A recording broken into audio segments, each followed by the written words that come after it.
新闻一开始，先看美国内华达大学拉斯维加斯分校死亡性案。目前了解，其中一个死者是台湾出身的商学院教授张家晶。今日嫌款，伊是美国东华其他大学的教授。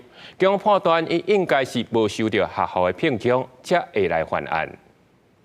内华达大学拉斯维加斯分校这栋大楼外口67回香手玻璃托甲警方冲突了后被断死。警方同时确认有3名死者，其中一个是64岁为台湾来的商学院教授张家晶，他出生涯超过10年，捌得到教学优良甲研究优良的肯定。伊在1982年台湾海洋大学毕业，1997年去美国教册，2000年在匹兹堡大学摕到资深管理博士，同年进入内华达大学拉斯维加分校，是器官系教授。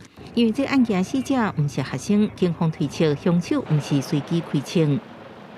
We know he applied numerous times for a job with several Nevada higher education institutions and was denied each time. The suspect had a list of people he was seeking on a university campus, as well as faculty from the Eastern Carolina University. 伊伫18个月进前伫拉斯维加合法买枪，也是这摆作案的工具。根据网站资料，玻璃托对该媒体阴谋论是真有趣味。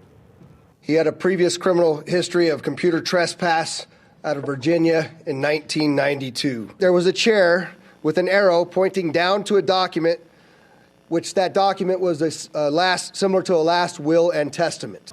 根据 CNN 的报道，这件被告是专美今年80件校园枪击案，其中19件发生在大学。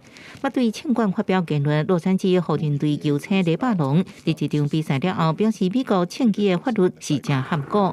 公司新闻，恩文宁报道。